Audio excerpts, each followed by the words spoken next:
welcome to another episode of G220 Radio. This is Ricky Gantz and with Mike Miller. Yep. We are G220 Radio, and we want to welcome you to the program here tonight. Big topic tonight. We're going to be talking about voting. If you have not been paying attention of what's going on in the world, it is that time. It is that season. Wait, we're in election season this year?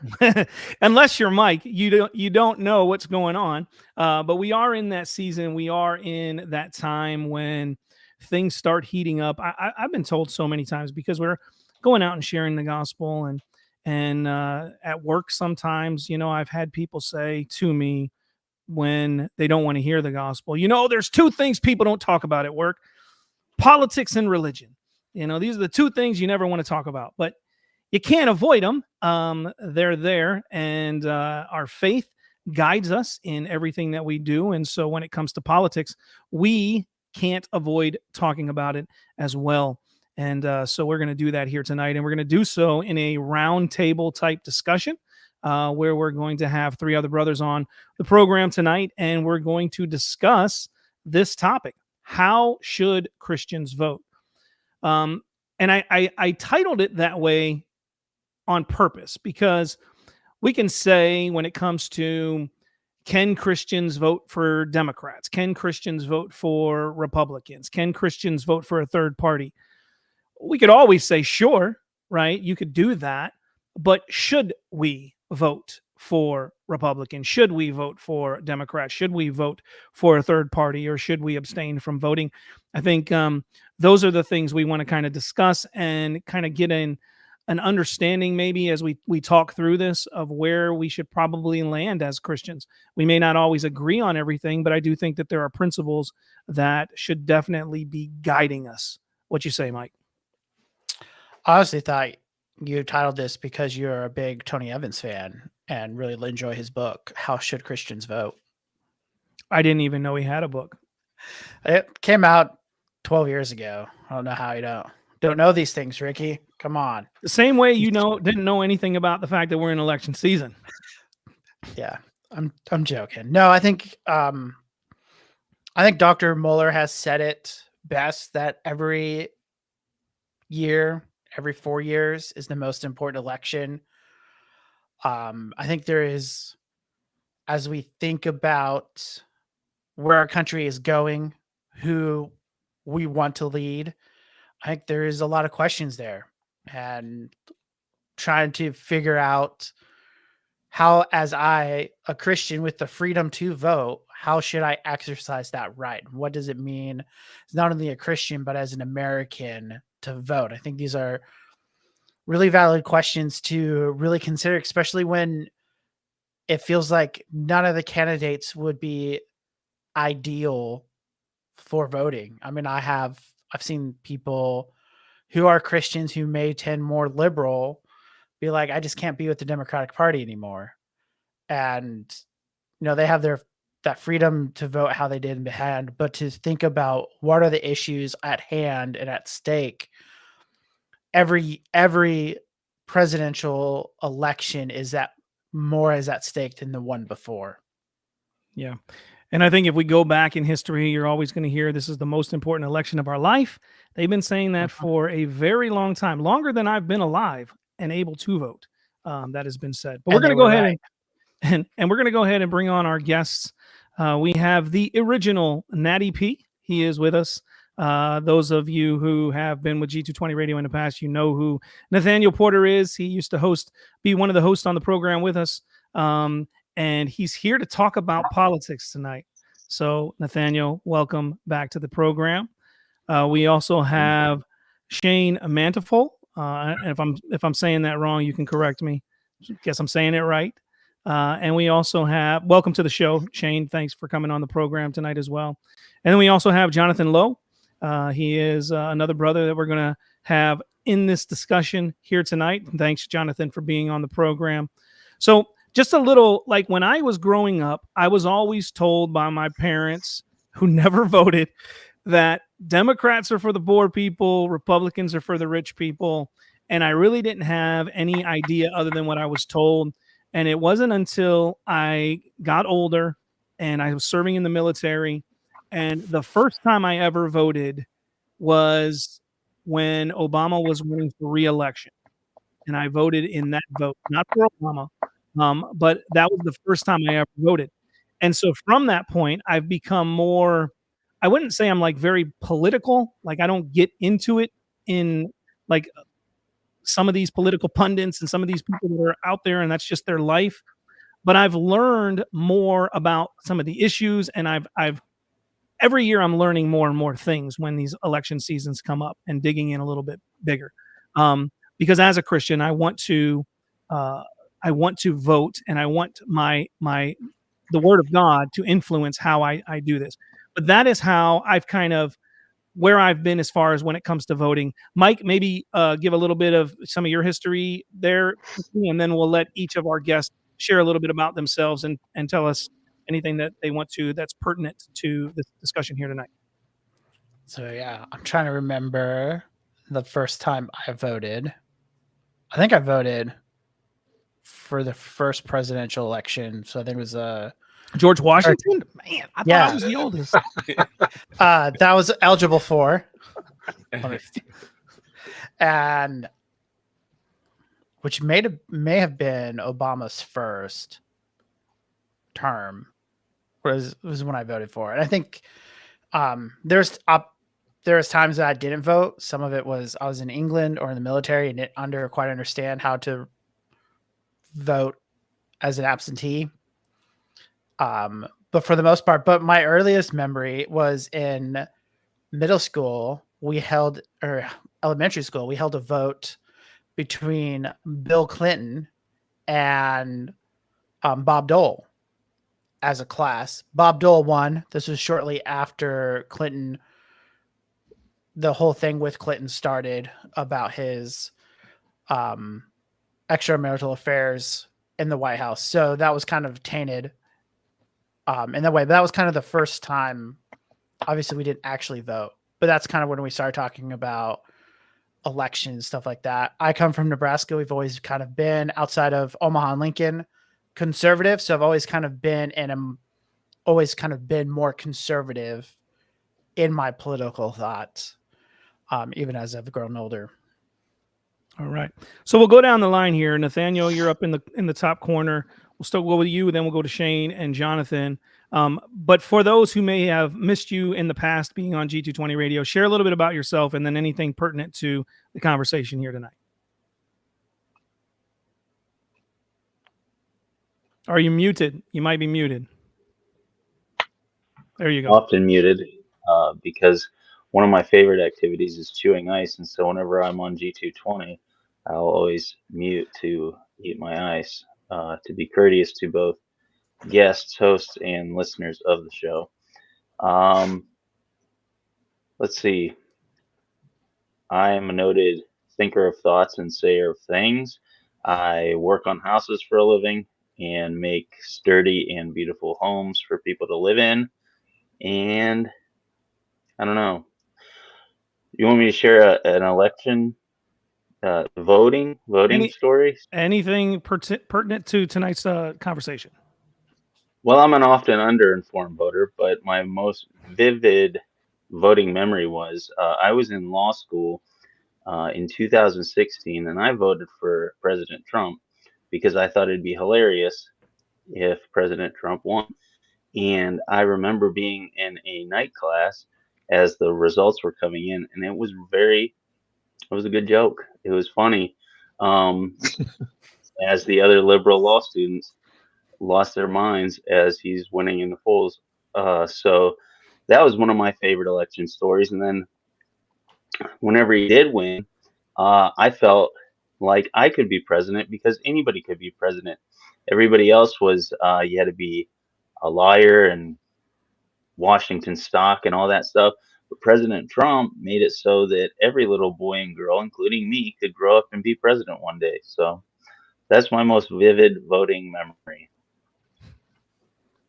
All right, Shane.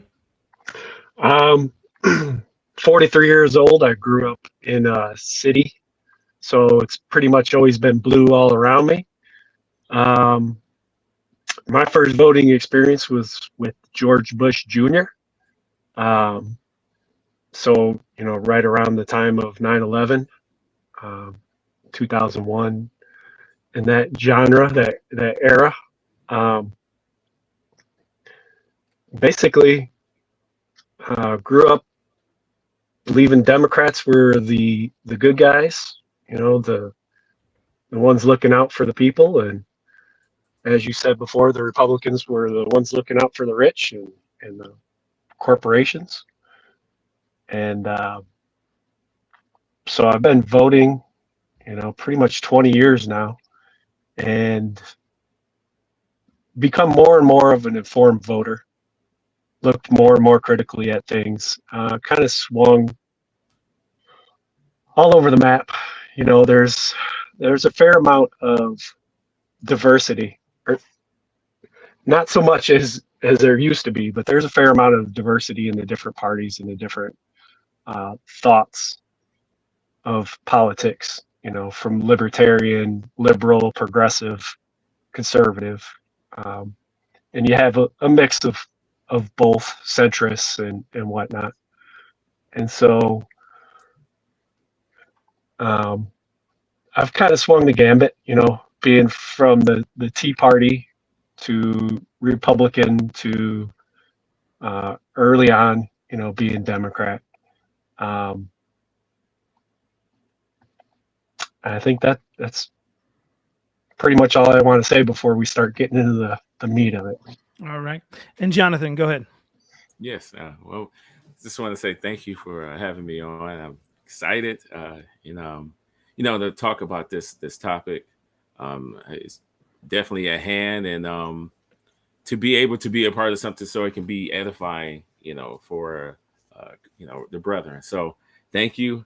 I grew up in the context of kind of like how you were saying, Ricky, like my parents, I remember like vividly hearing my dad say, the Democrats were for the people. It was, this is how you vote. They care about the middle class, and Republicans only care about the rich. And I remember him saying at the time he will always vote Democrat, and also too being my skin color growing up in Detroit, that was more of what was being pushed, at least from what I remember. It was more of like, the Democrats care about the Black community opposed to the Republican, community. So that's kind of how I was indoctrinated. I remember my first time, like actually voting, was during the when Obama first ran. So during that time, it was whole, the Black community come together and get around it. So as I've gotten older, I would say honestly, as the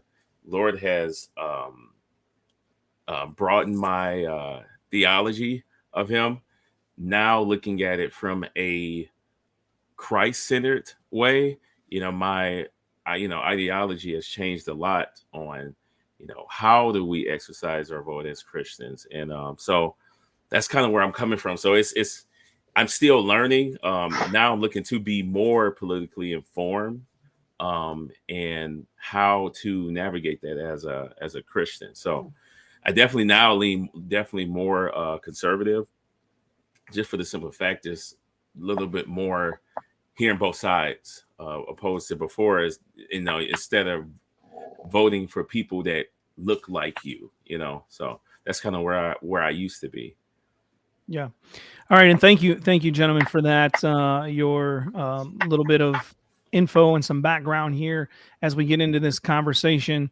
It's a big conversation, and we're going to have this open discussion. But something that I wanted to throw out there and mention, and I do think that if you look back 20 years, 30 years, 40 years, there's definitely been shifts in the Democratic Party, in the Republican Party. I don't think we ever see conservatism going more right. It always tends to keep going more towards the middle. So there were Democrats back then who look like many Republicans today. So for some of our parents is thinking on those things again 20 years ago, some of that may have been true at the time. But it is important for us to be informed and to be able to look at the issues at play and try to make informed decisions. And as Christians, we want to allow the scriptures to guide us in that. We may have some different theological perspectives here. I don't know where everybody is as far as their theology, but ultimately, I think we would all agree that when we as Christians are seeking to make decisions, we're trying to do it based on what the scripture has taught us, what God is doing in our lives in teaching us the word, and how then we live that out as Christians. And so, yeah, I'm just reading the comment over there. So, but we need to be informed. But one of the things that I think we see a lot more of is the idea that media is very biased today and outright in your face. So it is harder to be informed if you don't take the time to really look into and find out what people are actually pushing as their policies or their agendas, because the media has been outright biased. Now, there's been biases as far as we can go back with media, but it's so in your face now. So before we jump into anything else, is there anything anybody would want to speak on as far as media bias and as Christians, how we should not be so easily manipulated by that? I think the difficulty with the bias that we are going to be confronted with is that whenever we're talking about something political, it tends to be very tribal in a sense, where you're kind of isolated to your concerns and your community's concerns and your area's concerns, and trying to understand the broader picture. And so it's very easy for the media to target in on particular biases and particular cares and concerns, and to get caught up in the smaller things, the very direct things. I think that's a lot about how people become one issue voters. Obviously there are some big one issue things to be concerned about, but there's also things that you get caught up in. I think it's reflective, obviously, of human nature. I can't think of a particular realm in which people don't get caught up in their particular views to the exclusion of others. And I think the media is kind of predatory in that sense, where we would try to be more understanding and more concerned, be more open-minded. Then I don't think the media thinks it benefits anything by doing that. Anyone else? Go ahead. I don't know. It's like growing up, your parents said, "Don't believe everything you hear on TV," and now I don't believe anything I hear on TV. But I get most of my news from like Christian podcasts and people whose bias is towards the truth.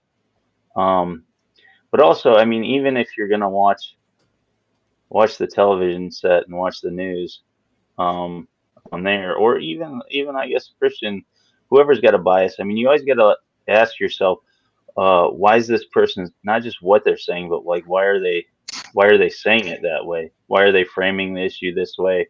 What's behind this story? Why are they even reporting the story that they're reporting? I think it's good to think critically about how an issue is presented, because I think, especially with like that 24-hour news cycle that we got going on, where the president was shot like a month ago or so, and that's already, nobody remembers that. It's past, so it's not this news day. So it's like you always got to be wondering why is what's getting reported, I guess, and just critical of what you're taking in, and why are they saying this and everything. I mean, you can't. There are no just the facts, man. Kind of dragging it. Is that who that is? Kind of reporting. Usually, it's always even somebody telling a story is telling it for a certain reason, telling it in a certain way to uh, get your emotions going in a certain direction and try to convince you just with the way they tell the story. Even Yeah. Yeah, you almost have to fact check the fact checkers that are out there. It's important to right, look things through. As a Christian who goes and evangelizes, often when I'm speaking to someone who is wanting to criticize something that the Bible says or teaches, they often take the scriptures out of context. And so as a Christian, I'm always like, no, let's put it back in its proper context. Let's look at what it actually says. And you want to be critical thinking, or you want to be a critical thinker in all aspects of life as well. So when people are saying certain things, you want to say, well, let me go look at the context and see if that is lining up with whatever's being pushed. But the bias is real. And I think as Christians, we can't fall for the agendas or the bias of any side, whether it be for the conservative side or be for the more liberal or left side of things. We have to be informed and we have to examine those things to the best of our ability to make wise decisions and not just go with the crowd or go with, Jonathan, as you said, maybe the demographic of where we live, not just go with the majority of people around us, but let's be critical as Christians. We should be, to really examine these things. Anything else anybody would want to add? No, I don't have anything. Thank you guys. I would say that for myself, kind of the biblical principle that I go off is Proverbs 4:7. The beginning of wisdom is this: get wisdom, and whatever you get understanding or get insight, get good judgment. Yeah.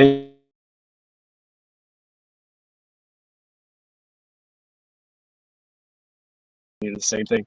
I think I know I've seen a very targeted media campaign against former President Trump. And, after 10 years of listening to that, anybody who's listening to it for the whole time, you really can't blame them for soaking it in and beginning to believe it. If you listen to something for long enough, over and over and over, it's gonna, it's human nature. It's going to be something that you're going to start to see, you're going to start to believe, you're hearing it from multiple sources. They're all pretty much saying the same thing, and they've been saying it for, pretty much a decade. And so whenever I talk to folks about politics, and in particular, like the presidential election and the media bias, I like to be gracious in that and begin with that understanding is that this person has been hearing this for 10 years. Yeah. You really can't be too hard on them for taking it in. Yeah. I think that's very important too, Shane, is as Christians, we have to be gracious. I think that it's very easy when you hear lies so often and something is an outright lie. Like I'll be very transparent.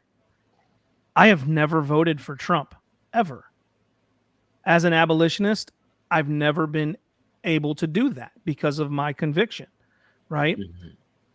But when I hear the arguments that are being thrown out there against him when I'm talking to people and they're asking me, where I stand on certain issues or whatnot, when I hear those, it can get frustrating. And you can get angry. It's just like, how can you not go and investigate this yourself and see these things that many of the things that are being said just aren't true.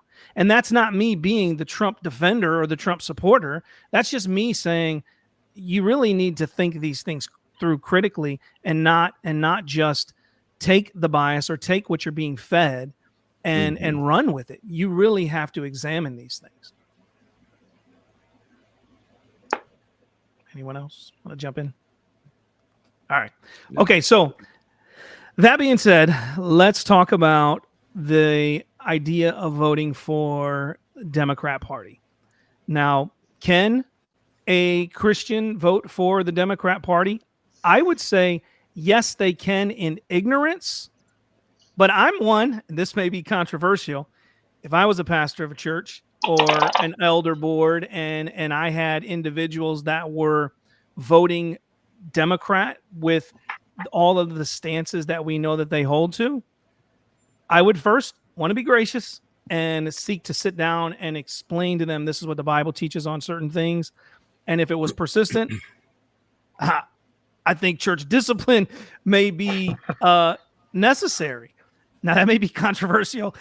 I don't think everybody probably agrees with me here. Mike's probably like, no church discipline there. But I think it's serious because we're talking about, especially the Democrats of today, pushing on their platforms LGBTQ agenda, pushing for, marriage equality, which really isn't marriage equality, for the unregulated abortion, which is murder of the unborn. And I mean, even at the DNC this last week, day one, they had a bus out there to do abortions and vasectomies. Yeah. That's evil. Yeah. That's evil. Wow. And so I would say, can a Christian vote? I think in ignorance, we all do things that we learn later that probably doesn't glorify the Lord, right? But if it's consistent and year after year, every 4 years, you're constantly voting for these types of policies, you really have to start examining yourself. That's where I stand on that. You guys jump in, tell me if you disagree, agree. I mean, we can talk about it. I don't know. Yeah, I agree. Generally speaking, I agree. The Democratic Party's platform has been it's abysmal for several years, at least several. So generally speaking, I would say, yeah, that's a solid take. But something that's really kind of been making me think in another direction is the Republican Party's updated its platform to be somewhat abysmal as well, especially with regard to abortion. Somewhat abysmal indeed is an understatement. But so in thinking through this, I think about someone who may have voted Democrat in certain cases, certain elections, and I think something that we're missing whenever we're talking about voting is we're not necessarily, not everybody. I mean, a lot of times I'll just vote straight Republican because they're not Democrats, but we're not necessarily voting for a party. We're voting for a candidate. And so is it possible that in some election somewhere, like a small local election, there's a candidate, he's running as a Democrat, he's a righteous man who doesn't push all those things in the platform, isn't going to stand for those things in the platform, and just so happens to, for whatever political strategy, has to run as a Democrat. Could that happen? Yeah, I think it could happen. I think you could vote for a Democrat in an utterly non-sinful way. Is it a common occurrence? I don't think so, but is it possible? It's a possibility. That's fair. That's fair. Yeah. Yeah. No, I think that's good. No, I'm sorry. So kind of in a situation I am in. I'm in a district of Louisville that repeatedly don't have good candidates to vote for. So when it comes to state level elections, whether it's for the state senator that represents my area or the state representative or even the council member, all of them are lock in step with the Democratic Party and they go unopposed. And not saying I vote for them, but I think there's an element to when we think about, because really those are my only options. If I were to vote, I mean, in one sense, my vote doesn't matter. They're going to win anyways. They're going unopposed. But to think about, can I, in a good conscience, vote for these people? I think as Natty P was saying, I have to study who this person is. Are they going to make decisions that are good for the community? are they going to kind of, to think about it, Micah 6:8, are they going to do justice? Are they going to love kindness? Are they going to walk humbly with God? Are they going to live a life that is going to glorify God in their positions? And most of the time, at least in my area that I can vote in, I don't have that option to vote for someone who embodies that. I think so to Nathaniel's point, it's important to think about who you are voting for. They may be associated to a party, but a Democrat in Nebraska may not agree with everything that a Democrat in New York or California have, because Nebraska overall tends to be more conservative. If you're going to win, you need to be more conservative on your platform. And I think that's where it's really key to, who are you voting for, and what do they hold to be the important? Now, if they're lock and step with the Democratic Party and what they're campaigning on, there's some serious issues there, and maybe there needs to be talks and communications and see why they think the Democratic Party is the better option than an independent or a Republican, and to really think about all of these issues that come to light that we honestly have to continually think about, because this isn't just once in 4 years. This is every year. New things are happening that we have to consider and to think about as we prepare for the next election cycle. Yeah. Well, I think there are definitely things that we would need to consider as far as looking at the candidates. I don't think that we've seen the track record, and obviously we don't know everybody all the way down to the local, Right. on those tickets. But when you look at the ones that are in Congress that are voting on things, in Senate that are voting on things, they vote lock and step. And when you see these other people that are running on those tickets or those platforms, as a Christian, I would say, if I was running for politics, that I couldn't attach myself to a Democratic ticket, knowing what the broader branch of Democrats run on. The fact that it's abortion unregulated. Right. I don't know how that justifies the Lord in any way. I mean, these 6 things the Lord finds as an abomination: haughty eyes, taking the innocent life, these things, pride, all these things are there. And I'm not saying they're not there on the Republican side, because we're going to get to that too. We're going to talk about Republicans as well.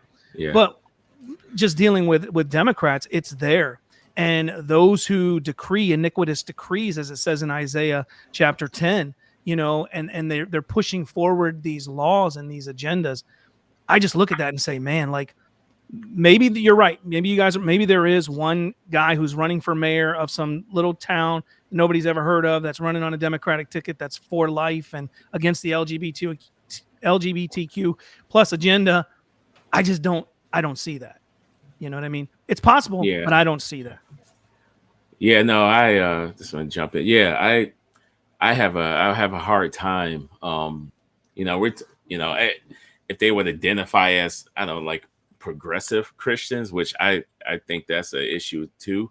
I just don't see how, when the way the party is now, from what I'm seeing, the way the Democratic Party is now, when it is constantly, it seems as if it should just be called anti-God. It is constantly not even trying to do things with the mind of "in God we trust." It is completely idolatrous.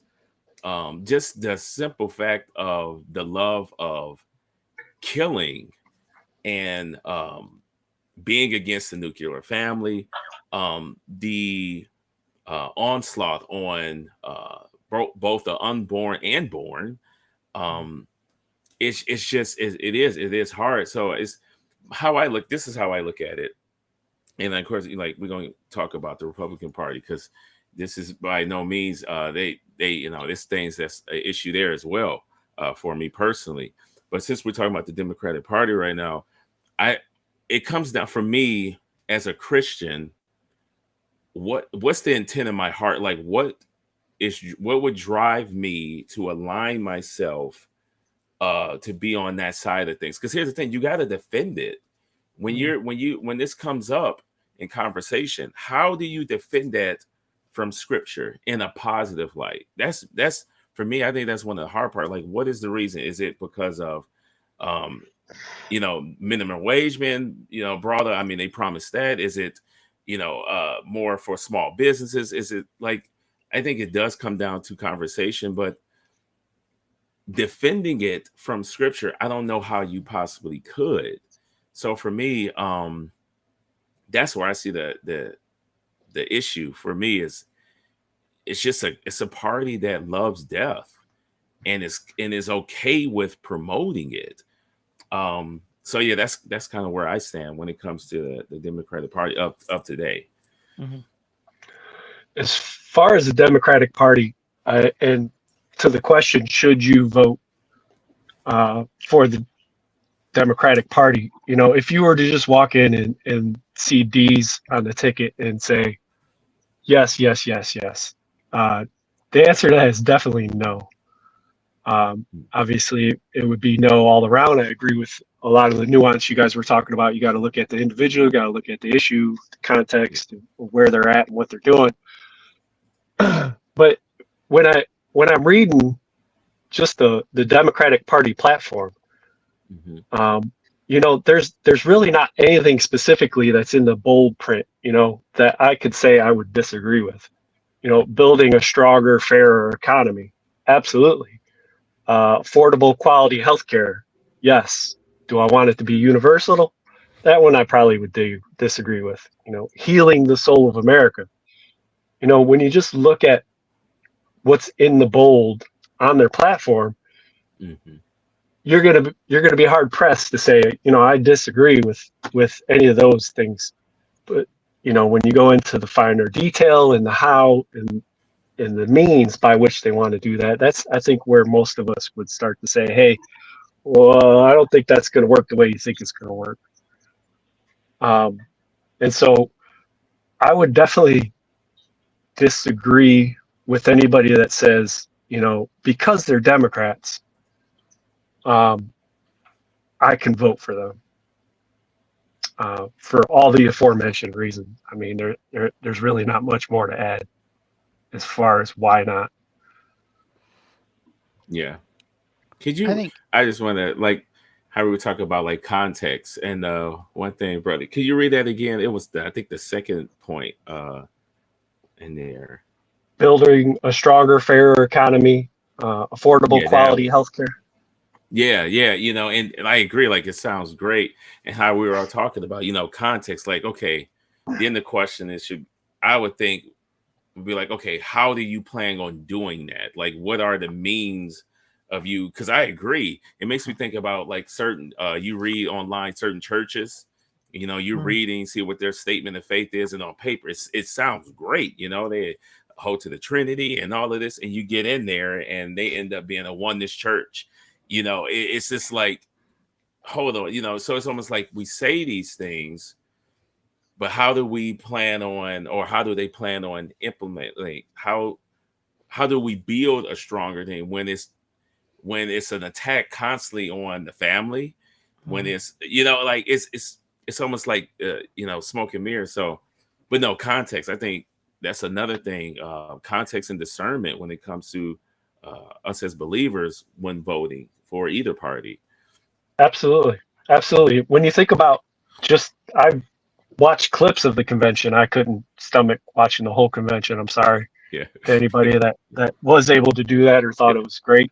No offense, but just from the clips that I saw, they're saying a lot of the things you can't blame someone for being excited about.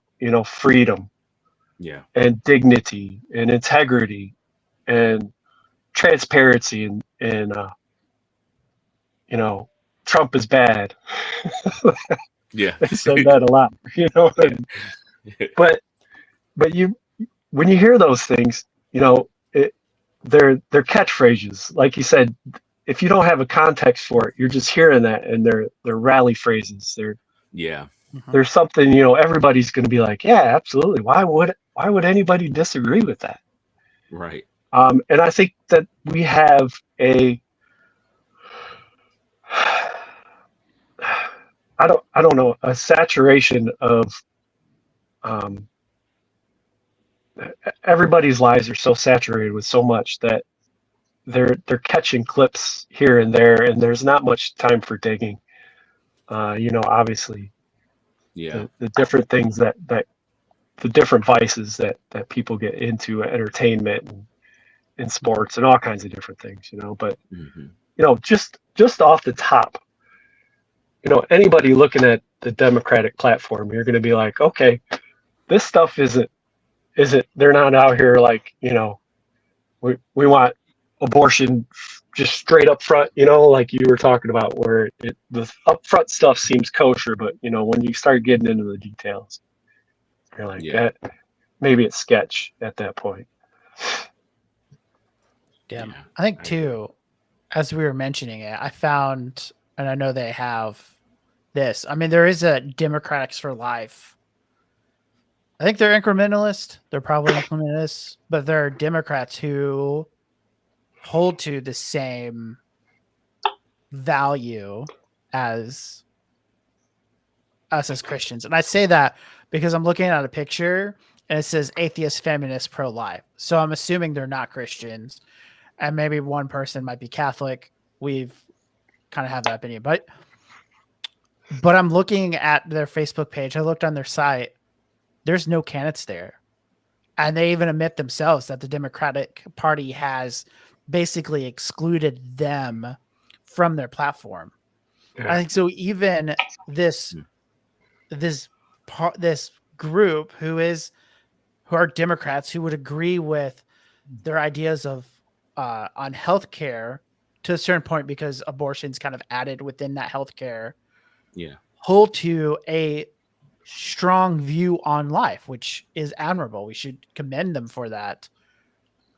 But even them, they're like, we've been pushed out of the Democratic Party. And I think that tells you a lot about where this party is going, especially when their candidate, while seeming to be more moderate in her views, is not a moderate candidate. Right. And so again, kind of when you think about even a local candidate connected with the larger, they may not agree with them all the way, but at the same time, part of it is they're also getting pushed out and pushed kind of more towards the conservative, maybe more liberal GOP ideals that is it. And just like, I think it shows that that the Democrats are marching to the left. And I think there will be a time, probably shortly, where that just all Democratic candidates will not be a viable option for Christians to vote on. When I think of Democrats for Life, I think of why are you still Democrats? That's why stay in that kind of party system, and I would have to go look a little bit more into some of their things to see what they're promoting. And again, looking at some of those individuals and saying, what else are they promoting? If they say, okay, maybe we're for life, but are they supporting the other things on the Democratic Party when it comes to transgendering our children, when it comes to, LGBTQ agenda? Because those things are obviously other issues that we may or may not get to some of that here tonight, but those are obviously other issues that would come to play. So let's kind of transition that over to the Republican side of things. As I mentioned, I've never voted for Trump. This election, I've considered it. Whoa. Okay. I've considered it, but I'm not saying I will or I won't. I'm just saying that I'm looking at a lot of the other issues on the table more so than in the past, because one, I'm looking at, okay, when it comes to voting for a Republican, I think, again, Can Christians do it? The same thing as with Democrats. Yes, you can. Should we? Well, I think it comes down to a conscience issue. I'm not going to say to another Christian if they vote Republican that I want to try to be consistent here without being inconsistent. And I know it's going to sound inconsistent, right? I think that when you look at the other issues on the table when it comes to Republicans, is Trump pro-life? No. Is the Republican Party pro-life? No. That's been proven over the years with the pro-life agendas and things that they have had opportunities to end abortion and yet have failed. They've said, not right now. That's a losing issue. Let's remove it from our platform. So those are some very serious issues. The other side that I look at and say why I think that if a Christian does vote for a Republican in this election, that it wouldn't be a 1-for-1, I think, with the Democratic ticket, is because, again, we're talking about the transing of our children. We homeschool our kids. Are they going to come for our children? Are they going to come for our neighbors' children if we have these Democrats in charge and they don't like the fact that we're indoctrinating our own children rather than them, right, being the indoctrination of our children? There's that. There's the border where you have so many illegals coming in that are, so much crime, rape. I think that is, again, another issue that you look at and you consider these things, right? Because, again, I want my neighbors to be safe. I want my children to be safe. And so these are things that you're looking at and weighing it. Let's see, what else? When we talk about the potential of World War III, like, who do I want standing there being able to push a button, right? And I look at who's on the ticket and I say, okay, who would I want to be the commander in chief should these things break out? So I think those are things that definitely come into play. I have not voted for Trump. It's an option. I'm not saying I will or I won't, but these are things I'm actually trying to work through myself right now and having those conversations with my wife, because, again, those are those other factors of, all right, yes, abortion is evil. And this ticket doesn't seem like they're going to be one that is seeking to abolish it. Yeah. But as Christians, when it says to in 1 Timothy 2:1-2, when it talks, first of all, then I urge you that supplications, prayers, intercessions, and thanksgiving be made for all people, for kings and all who are in high positions, that we may lead a peaceful and quiet life, godly and dignified in every way. Is, even though they're not going to end abortion under Trump's campaign or under his presidency, if he gets in again, will we as Christians be able to still live a peaceful and quiet life and continue to proclaim the gospel, continue to go out and fight against abortion, fight against these things? I think you have a better chance of doing that under a Trump presidency than under a Kamala Harris presidency. So those are things you got to weigh and consider. And I'm just being transparent. Those are things I'm trying to weigh and consider. You know what I mean? Yeah. You got to unmute yourself, Nathaniel. Often muted. Really good point. What you raised there is a similar point that I would raise. Is the Republican Party just removed the pro-life from its platform, but if you look at the two, you can't just say, oh, well, now they're the pro-abortion. They're both, now you have two pro-abortion parties, because they're not pro-abortion in the same way. I mean, you got a vote to suck children out of women's wombs at the convention for the Democrats. So they're out to kill some babies, like the Republicans are kind of more libertarian, I guess, like safe, legal, and rare. There were Democrats were 30 years ago or 20 years ago, but they're not out to kill the babies in the same way, So it's like, and even with the gay stuff that they're now incorporating in the Republican Party, they're not out to persecute anybody who would have a biblical sexual ethic like the Democrats are. The Democrats want everybody to be gay, and it's not so with the Republicans. So while to the untrained eye they might look very similar in the same, I think that verse you raised with would we be able to live quiet and peaceful life is much more likely under a Republican regime, and I say regime under a candidate that's Republican than it is with the Democrats. Mhm. I mean, you're not going to be able to. The Democrat. I've been withholding my vote to try and get the Democrat Party to change their stance on abortion for years, and no effect, because they know they don't need my vote. So it's like I have more chance with the Republicans, I think, on the whole. Yeah, no, I agree. I think how I think it comes down to also to the hostility, which whoever's in the office, and who's in Congress. I think on one side for the believers, it's going to be way more hostile towards especially a conservative Christian with these type of these type of Democrats in office opposed to the Republicans. I mean, the Democrat office is blatantly in your face. No, they're telling you what they believe in, what they plan on doing, and they don't hide it. So when factoring that in, like, okay, would I be thrown in jail for, if we have children, if I'm taking them, if I remove them from drag queen story time, will that become a time where that will be breaking a law?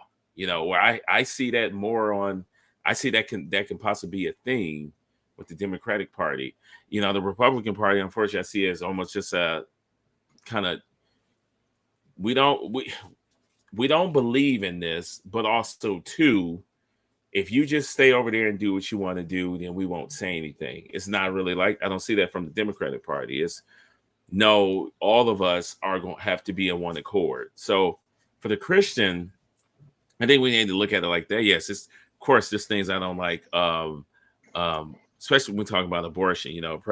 Former President Trump's stance on it. I was listening to his stand. I thought it was very weak. However, I think there is a better chance of with a Republican in office of having time, if you will, to fight for certain things, to like, okay, this is serious. We don't have 30 years from now and it's going to get worse. Like, I feel like we're here now and it's like a wake up call. So that's kind of where I'm coming from, how I see it. Yeah, that's where I fall at. As far as the question, should you vote Republican? I think that as a Christian, you can have more confidence that if you go in and you see R by someone's name, that they're going to be more likely to align with your ethics and your morality. That isn't to say that it's a guarantee for all the reasons that my brothers already pointed out. But when I'm reading through their platform, there's nothing in particular that stands out to me that screams, this is biblical, this is Christian, this is something that I could say as a Christian, this reflects my faith. I could say that as an American and as a conservative, which are typically rooted in my Christian faith, but they are distinct from it, that there's definitely some things on here that I would say yes and amen to. But as a Christian, I don't see the Republican Party being the Christian party in any sense. they are definitely not the anti-Christian party that the Democrats have become, which I don't say that lightly. I mean, there are specific things that are anti-Christian within the Democrat Party that you all have already discussed quite a bit, and rightfully so. But, you know, I see things in here, you know, like large tax cuts for workers and no tax on tips. You know, obviously that's not a bad thing, right? But how do they do that? And I think this is where a lot of us as voters kind of drop the ball, is that we find that the party of small government is really not so much the party of small government. I mean, they will make cuts here and there, and they will shrink certain things, certain spendings, typically not for their particular organizations and their particular charities and whatnot, but they'll in a heartbeat they'll cut off, you know, the things for the Democrats, and oftentimes rightly so, you know, like Planned Parenthood. But at the same time, they're also enforcing more of a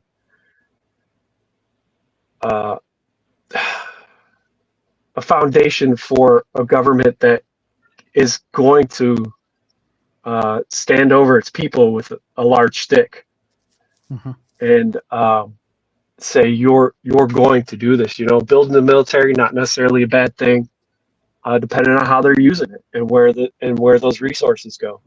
You know, clean it, like they have one in here.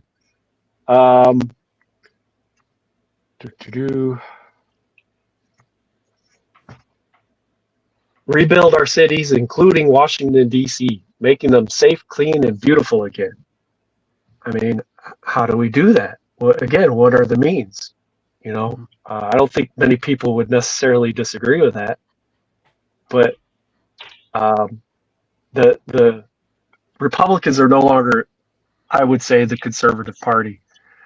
So much so that during the last election cycle, former President Trump himself said, you know, I don't need conservatives. If they don't want to get behind me, I don't care. He spent trillions and trillions of dollars, and I understand not all of that was specifically he would have done had COVID not happened, but he didn't blink an eye doing it. You know, he's quite proud of it. So I think the Republican Party has a lot of concerns that as Christians we need to be aware of, should we vote for them, and when we vote for them. But as Republican, as far as voting Republican, I would say you're in the probably category is where I would say. Should you vote Republican? Probably. Yeah. Well, that's the one thing, right? Like, as I mentioned in the beginning, I don't really ever see conservatives going back to the right. It's always moving more towards the middle, to where now Republicans of today look similar to maybe Democrats 30, 40, 50 years ago, you know, on their stances, and removing those things from their platforms definitely is evil. And I think that when we look at Romans 1, I think we're living under Romans 1 in our society. And what does the Bible say? That when a nation does not revere the Lord, he gives them wicked rulers. And so this is a judgment upon us. But in looking and trying to weigh those things, as you mentioned there, Shane, I think in looking at those Republicans versus Democrats, I think that there is more where a Christian could say, I align myself more with the policies here to seek to live a peaceful and quiet life, to seek to continue to worship freely, raise my children this way. But again, that may not last. That may be 4 years. And then, you know, at some point, Christians, we really need to consider these things, which would then bring us to, what about third parties? And there are third party candidates running. I've looked at the ones in Ohio, and I don't see much difference as far as coming on abortion and things like that as well. Yeah. So again, and then there's the issues, and I'll throw these out there, and then I'll let you guys talk about it. These are the things I hear when it comes to voting third party. Well, if you vote for third party, you're wasting a vote. Is someone ever wasting a vote? I don't know if I would say that. I mean, if that's your way of voicing your opinion and your thought on something, I don't think you're necessarily wasting it if you're standing by your convictions. Same with not voting. If you decide, I'm not going to vote for this candidate. I think that those are things that you could do as a Christian, and your conscience could be clear if that's where you fall, where you line up. But with these third party candidates, is it a wasted vote if you vote for them? And I don't think it is, but let's talk about it a little bit. Yeah. I think that view, and I know we talked about this like 4 years ago. I think Nathaniel and I talked about it. When we think about, is voting third party wasting your vote, it really comes down to, is that you think only two parties, that we should just be a two-party nation, and wasting your vote, you're casting a vote, because you hear it on both sides. If you're Republican and you vote for third party, where you're essentially casting a vote for the Democrats, and the Democrats say the same thing. But I think when we think about that, I think it's telling. Especially like if I'm registered as a Republican voter and I choose not to vote Republican, when they look at the data, if there's enough people there, is that something to consider? Why are these people who say they are with us not voting for us? In the last election, I didn't vote for Trump either. He was the only Republican on my ballot I did not vote for. I wrote in a third party for it. I think that's telling. Now, where I live, that's probably not very telling, because of, I think it was like 86% Biden. Like, I would be surprised if it was less than that. If, it's just really high. Like, my vote in one sense is insignificant because of kind of my area, and then being in Louisville and Jefferson County as a whole being kind of the main blue county in an otherwise red state. But still, going back to it, it's not a wasted vote, because we can vote for anyone who is allowed to vote, that has put in the paperwork to be on the ballot for that state. And I have gone through, I haven't done it this year yet, but I've gone through Kentucky's all the third parties. Who is there? And I will look at each one. Some of them are very easy. You got the Communist Party. Okay. Like, I'm not even going to look in there. I know I don't agree with them, but anyone can try to be elected. They can try to be on the ballot. And so I have more than just the Democrats and the Republicans. They just happen to be the two largest parties and probably have kind of the most history, which makes them the largest parties.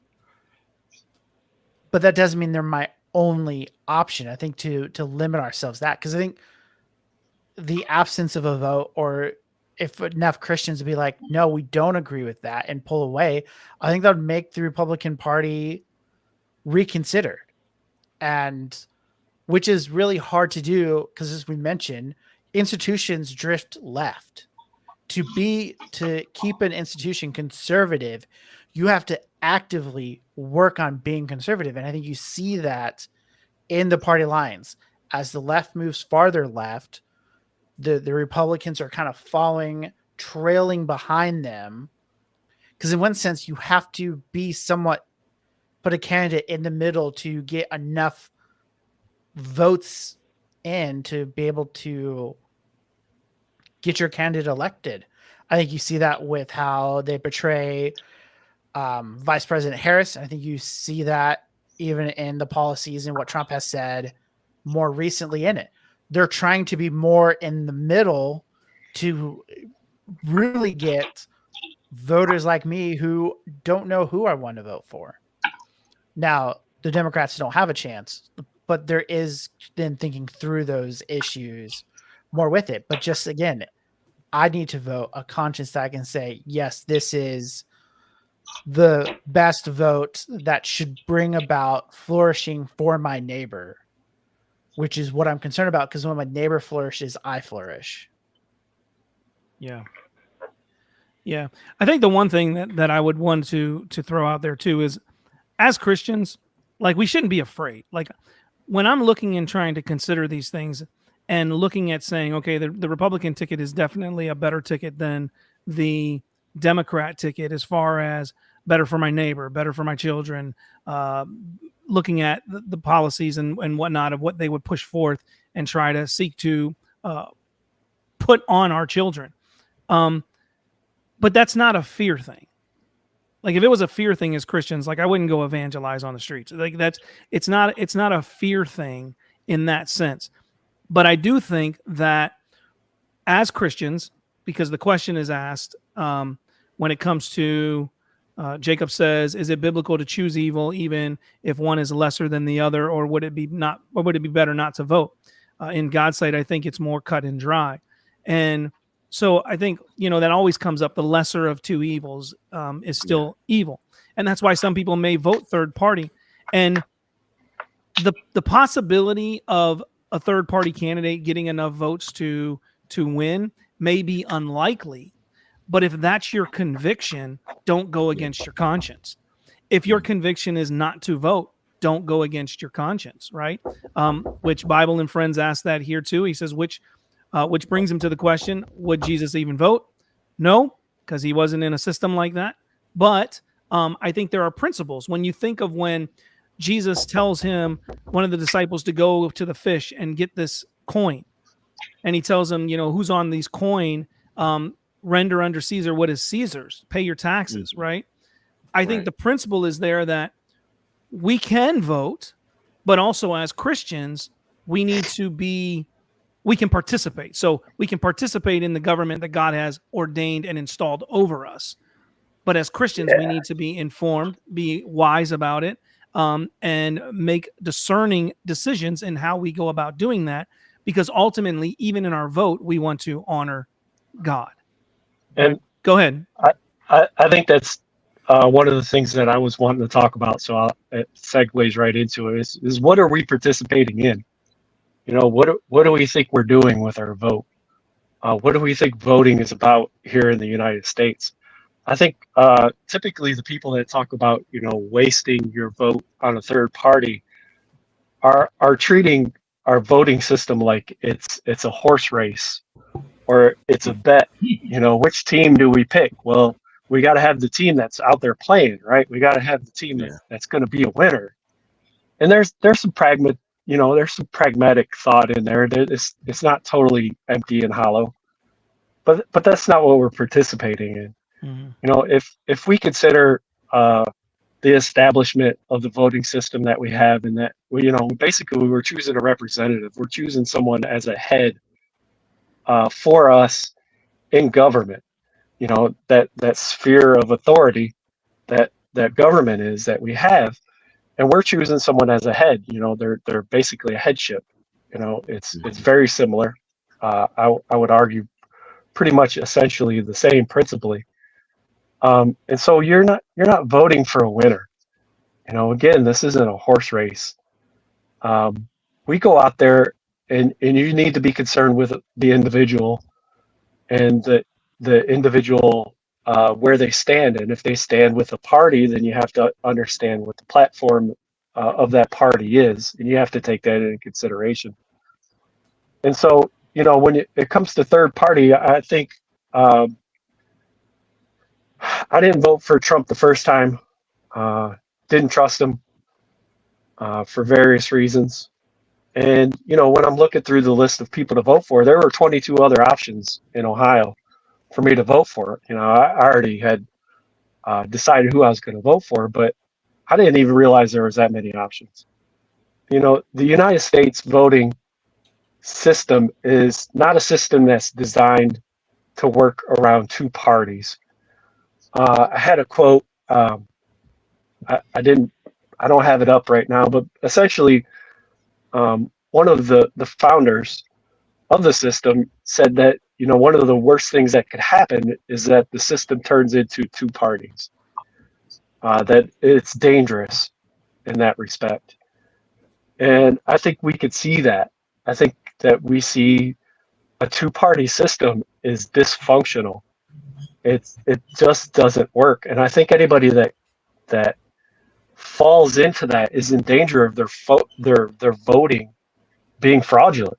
You know, they talk about voter fraud. And I think if you're voting just based on you got to pick a winner, you're voting fraudulently. You know, obviously there are people who are a little bit more considerate about it and they'll say, yeah, of these two people, which one represents me the most? You know, but there are other parties, there are other people who more than likely represent you even more closely. And I think that we have a duty, you know, our duty as Americans and as Christian Americans, sent to be salt and light, and to make sure that the people that we're voting for are as bright and as salty as can be, you know. And so that we're electing people, we're attempting to elect people who represent us, and because we're representatives of Christ, therefore representatives of the kingdom of God and of Christ. Yeah. Anything else anybody would want to add with third parties? And we are a little bit long here. I hope that's okay with everybody. I think we'll try not to go past 10:30. So that's about 15 minutes or so, if that's fine with everybody. But is there anything that anybody would want to add to the third party? I would just, I would say real quick. I would say, yeah, I want to look at it as if someone wants to vote for a third party, that is a waste. Because here's the thing, you know, someone can say the same thing that's a Democrat or, you know, a Republican, vice versa, you know. So, no, I like how you were saying, it comes down to your convictions. You know, if this is a way, as a Christian, you think this is a way of honoring God, if they have the most biblical worldview, even if they have, you know, if they have one or similar to one, and you think this is a way of honoring God, then yeah, so be it. That's how I see it. So I won't want to put someone, you know, crush them in a way of them exercising their right to vote. Nathaniel, was you going to jump in? I don't know. I try not to be offensive. I was idealistic about third parties once, and if someone wants to be idealistic about third parties, I won't rain on their parade. But if I'm governing is full of tough decisions and working with what you got, even as a voter. If I'm gonna vote, if I need someone to represent me, they got to have a chance to getting into the place where they got to get to represent me. So that's why I wouldn't vote for third party, because some guy that's gonna have the exact same amount of political power on the first Wednesday following the first Monday in November that I have, he's no good for me. I mean, he's not going to do anything for me. But I mean, if you want to be idealistic and it's what you need, go ahead and do it. But I wouldn't vote for third party. That's where I'm at.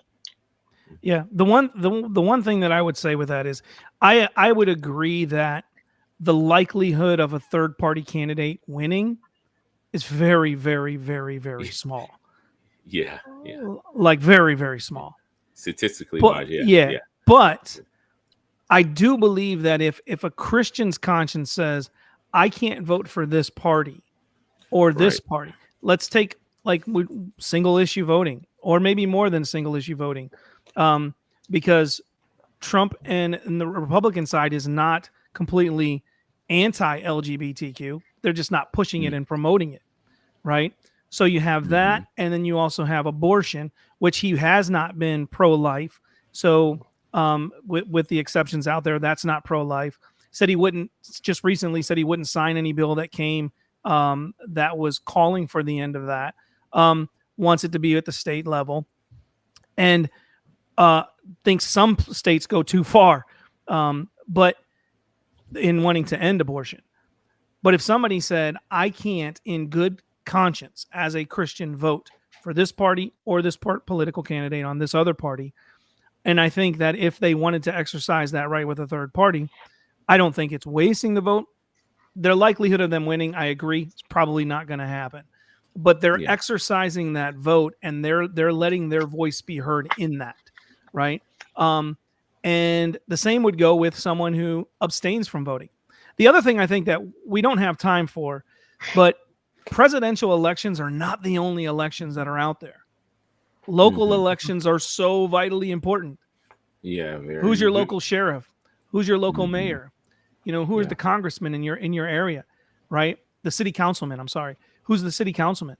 Like, who those are important elections as well. And if we can get those, you know, we take care of those areas, we can definitely start to move up in that. But the one thing with third party, and then I'll turn it back over, is that I think about is we'll never get to a third party candidate or other candidates having an opportunity if nobody ever takes the step and says, let's start getting there. Now, it may take time. Let's take the SBC's conservative push years and years ago, right? When they started to go left, started to go liberal. It took what, like 30 years to get it back on track? Was that Mike? Was that right? It was something. No, it took time. It took time, but it didn't take 30 years. It took. It seemed like there. I knew Mike would know. It took like 15. Okay, years. 15 years. There's the long haul. Like we want things to be short. We have to, I think as Christians, we got to look long term at seeking to get things established. We may be here, we may not be here. Maybe if the Lord tarries, you know, we have to look long term and say, let's start preparing for these things. So I don't think it's just something to consider too, as far as if we're never going to get to a third party candidate if we don't, as Christians, at some point say these two options aren't working, we got to do something. You know, I would spar with Nathan a little bit, as far as it just not keep the being. gloves on. Yeah, absolutely, just a little sparring. Nothing. We're not vicious here, malicious. It's not so much idealistic as it is principled, and understanding the system that we have. And I know it's been perverted and twisted and manipulated in such a way that you're not wrong. Like I said, it's a pragmatic view. It's not totally empty to say that, you know, your guy has to be in there and have a chance. You know, I get that. But if your guy is not really representing you, are you really voting in such a way that you're picking someone to represent you? Yeah, I mean, that's a good point. I think, I don't know, I was trying to figure out where to get this idea and thought in, and you're not wrong. I think that brings us to an issue that we should be bringing up, because we're talking about voting, almost, and this happens a lot, where the extent of Christian political involvement comes down to our vote. Like, why aren't there Christians running for office? I mean, we see in was that in Oklahoma? Dusty Devers, excellent Christian man, has made it into the state house, and here in where I live, a young kid who's a Christian doesn't like the way things are. He just graduated high school last spring, and he's already on the school board. So I think you're right. I think absolutely you need to have someone representing you that's going to represent your interests. And I think we need to back up a step from our vote even, or just increase our political involvement. I mean, if my vote, if all I am is a person who's in a position to vote and be part of the electorate, something I've done a couple times and probably not nearly as often as is necessary is writing letters to your officials, you know? Yeah. So I mean, you're not wrong. It's a different way that I go, but you're not wrong.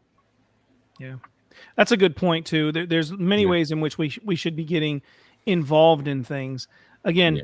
like me and Mike have talked about this. We're fathers, you know, husbands. We have families. We have jobs. There's a lot that take our time, right?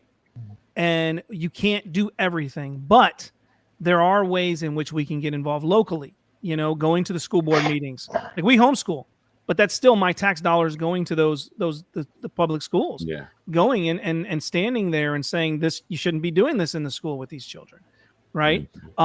Getting involved in your local elections, and then, like you said, Nathaniel, great point. Calling out to your representatives when there's a bill on hand that you want to get passed or you don't want to get passed, and saying, "Hey, don't vote for that or vote for that." You know, those are important ways in which we can continue to have our voice heard rather than just being a push of the button for clicking a box every 4 years or every 2 years for the elections.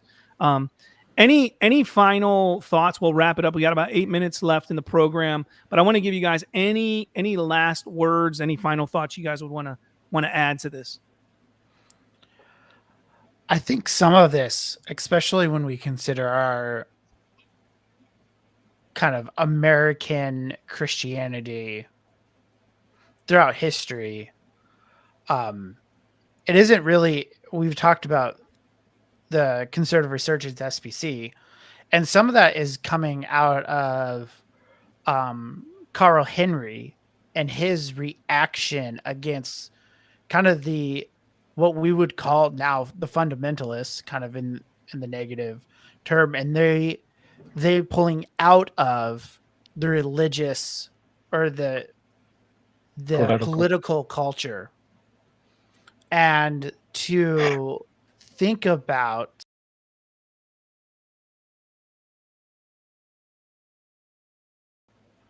All right, 1 second here. I don't know what happened, but we lost you there, Mike. Go ahead, Mike. Okay. So I don't know how you heard, but the fundamentalists and kind of this pulling away, we see this in kind of Amish and Mennonite culture. This kind of, we don't deal with the government. The government is secular affairs and we're religious. And you have that coming out of the 1920s, and the push is in there, especially when kind of Christianity's on trial. Get my quotes in the screen. Scopes, and them kind of like, we're done with this. I think we now see kind of some of the fruits of those decisions. Now, you do have people like Carl Henry, and you see some of that now. Even in the SBC, you have the Religious Liberty and Ethics Commission. Ethics, Liberty, the ERLC, ELR. ERLC. I should know this, being Southern Baptist. And whatever your opinion of them is, they were designed to help educate Southern Baptists on political issues so that they could be informed voters with a kind of a basis in thinking about these things through the lens of Scripture as Christians. And so I do think we see this kind of, we're reaping things that have been sowed, not necessarily by us, but by some of the heritage we have received, especially on the free church side, the Baptist side of these ideas. But I don't think it's necessarily Baptist. And now, I mean, people complain about the Gospel Coalition and some of the stuff they do. But really, that's some of the stuff that they started to do. Or I think this is the reason why Moscow, Idaho, and Doug Wilson become, is because we haven't thought about these things. And now we have to think about these things. And we don't always know clearly how to think about these things. And so I think you see these different groups, whether it's the Gospel Coalition or Apologia and Doug Wilson and others, trying to like, how do we navigate these political waters? Because in one sense, we've lost how to do this because of kind of Christians pulling out of the public sphere, thinking that we had lost it back in the 20s and 30s. Yeah. Any other final thoughts? Yeah, I would just say, I mean, it's an interesting time we live in, especially, I mean, in the church. I think one thing, this is definitely is push all Christians. I don't think it depends on what denomination you hold to, but push all Christians to seek God's face on this. You know, seek how do, you know, when we're talking about, we see the culture, we see how anti-Christ this nation is, and it makes me think about in Proverbs 29 verse 2 said, when the righteous thrive, the people rejoice. When the wicked rule, the people groan. Tell this to a dying culture. Look, this affects both Christian and non-Christian. And here's the thing, when we have political leaders that are throwing both middle fingers up to their creator, it is not going to end well. It just won't. And that's for the church, is to not try to reach the culture by being the culture. But it's simple. We have to give the gospel message. But how do we do that? And how do we do that is on our knees, seeking God's counsel. Lead us how to do this in a way that is honoring God. And also too, not especially as Americans, I just speak for myself, not being so selfish and thinking, okay, this time the way I vote and what I do and don't do, how it's affecting me. Think about, Lord willing, 30, 40, 50 years from now, how is it going to affect, right now I don't have children, but how this going to affect my brothers and sisters' children and their children's children, think of down the road. And the only way, this is the only way that a culture of death will not be a culture of death is the gospel penetrating these hearts and submitting to Christ and telling them this is the only way all of us survive, down far as it physically, this is the only way. So, a lot of us, I think it's these outside sources bringing in these outside ideologies and bringing them in and trying to dress it up as the church and present it to the culture so they will accept it, so they'll swallow the pill. And that's never the way it was designed. We didn't see Jesus walk that way. We didn't see the apostles do it that way. So I don't know why we think that we know better. Clearly we see compromising doesn't work. Being subtle doesn't work, or just turning a blind eye doesn't work. What works is what God has said in his word, and that's presenting. So that's how I see it. I'd like to just have one final quote read by Noah Webster. And it says, when you become entitled to exercise the right of voting for public officers, let it be impressed on your mind that God commands you to choose for rulers just men who will rule in the fear of God. The preservation of a Republican government depends on the faithful discharge of this duty. and that as voters in the American system and as Christians, we do have a duty.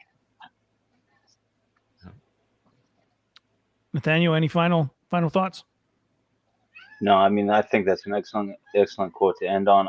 A friend and I were just reading part of Masculine Christianity the other day, a book by Zach Garris, and he was talking about women's suffrage and women getting the right to vote, and just the pertinent part of that passage we were reading talked about whenever women got the right to vote, they didn't just get the right to vote, but then a new duty was thrust upon them. So just that aspect of, if we don't have the right to vote, we also, it comes, all of our rights come with a duty attendant to those rights. And so I think it's very important to be dutiful in exercising the rights. The same way you would with any other right. You have a right to bear arms, and you got to be dutiful with that right, not just go off in any direction you can. You have trigger discipline, all that kind of stuff. So it's the same way with voting. And I think that was an excellent